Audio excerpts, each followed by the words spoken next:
You sit down to do one thing. One thing. You glance at a message, just for a second, and somehow 20 minutes are gone, and you're nowhere. Sound familiar?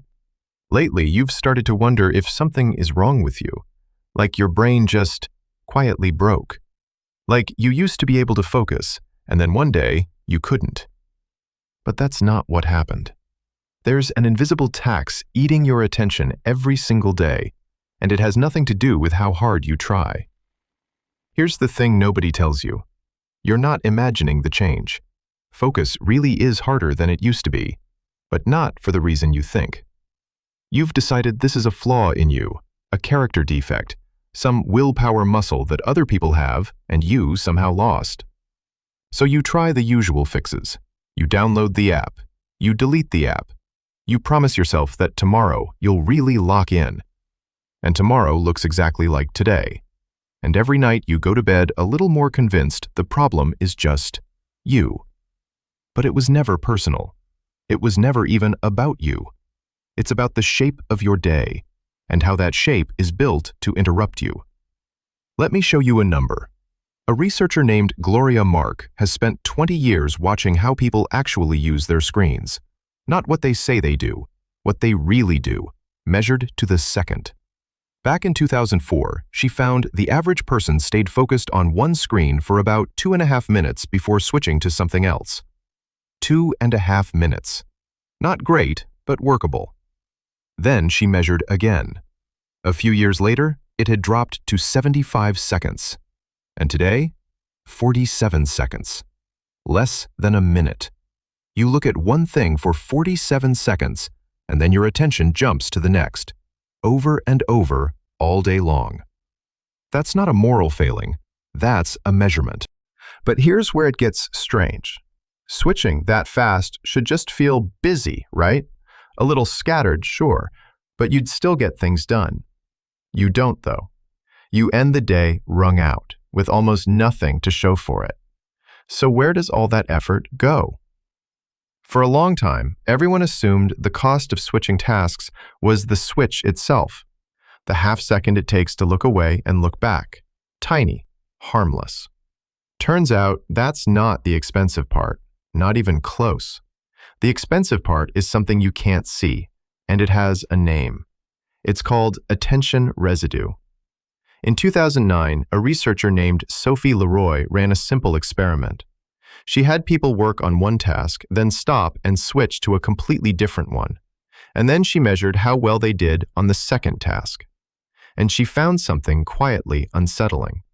When you switch, part of your mind doesn't come with you. It stays snagged on the thing you just left. A piece of your attention is still back there, still chewing on that email, that message, that half-finished thought. She called it residue. A smear of the last task left behind and the next one. And while that residue is sitting there, you are measurably worse at whatever you're doing now. Slower, foggier, more mistakes.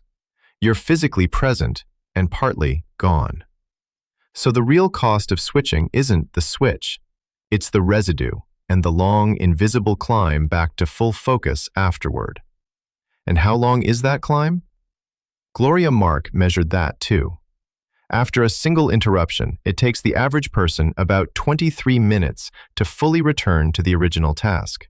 23 minutes and 15 seconds to be exact. Sit with that. One glance at your phone, one quick reply, one, let me just check something. The true cost isn't the 30 seconds you spent.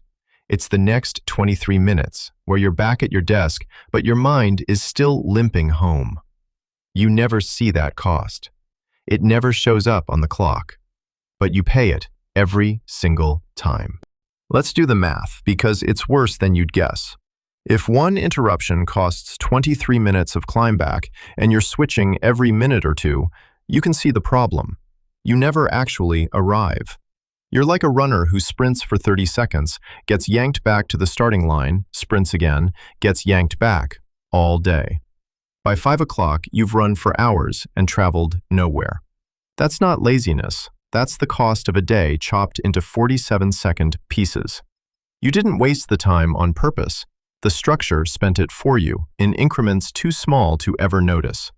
And now the part that should genuinely bother you. You're probably picturing the villain here as your phone. The buzz, the notification, the world reaching in to yank your focus away. But when researchers looked closely at who was actually doing the interrupting, it wasn't the phone, it was you. More than half the time, nobody pinged you, nothing buzzed, you just switched. Mid-task, for no outside reason, you reached for the other tab, the other app, the other thought. We've gotten so used to switching that we now do it to ourselves, on autopilot, dozens of times an hour. So the interruption you keep blaming on the world is mostly coming from inside the room. And it gets one turn worse. Leroy found the residue is thickest, stickiest, when the task you left was unfinished. When you stopped mid-thing with it still hanging open. You know this feeling. You walk away from a half-written message and it keeps tapping you on the shoulder. You start something else, but a back corner of your mind is still standing in the previous room, refusing to leave. That's residue at its worst. So picture an ordinary morning. You bounce between 6 unfinished things in 20 minutes. Each switch leaves a fresh smear. The residue stacks. And by mid-morning, your mind isn't working on one task, it's quietly running 6, all at once, all unfinished. No wonder you're tired. You've been carrying all of them. So let's go back to the story you've been telling yourself.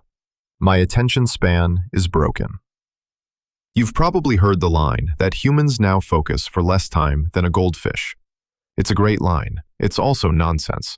The goldfish thing was never real, and there's no solid proof your raw ability to concentrate has actually decayed. Your brain didn't degrade. Your hardware is fine. What changed isn't your capacity to focus, it's how often, every single day, you're forced to spend it. You haven't lost the muscle, you've just been made to flex it 47 seconds at a time, paying a 23-minute toll each time, and then blaming yourself for being out of breath. And once you can see that, really see it, the whole problem flips. If your focus were broken, the answer would be to try harder, grind, white-knuckle your way to concentration. But your focus isn't broken, so trying harder was never going to work. And some quiet part of you already knew that, because you've tried, and it didn't. The actual answer is almost insultingly simple. Stop switching. Not want it more, not have more discipline, just give your attention one thing and let it finish before you hand it the next. Protect a single block of time the way you'd protect anything valuable, because every switch you don't make is a 23-minute climb you never have to take. This is the part that actually changes your day. You don't need a new personality. You need fewer open doors. Pick one task. Put the phone in another room. Not face down on the desk, another room, where reaching for it becomes a decision instead of a reflex. Close the other tabs. And here's the strange one. When you do have to stop before something's done, take 10 seconds to jot down exactly where you were and what comes next. That tiny note gives the unfinished task somewhere to rest, so it stops tapping your shoulder. You're not building willpower. You're removing the friction that was draining it the whole time. So the next time you sit down and your mind feels like a dropped stack of papers, don't reach for the guilt. It isn't a flaw in you. It's residue, the price of a day built to interrupt you. The focus you keep mourning didn't leave. It's still in there, buried under 100 tiny switches you never agreed to make. Stop paying the toll, and it comes back. It was always yours. You just have to stop spending it 47 seconds at a time.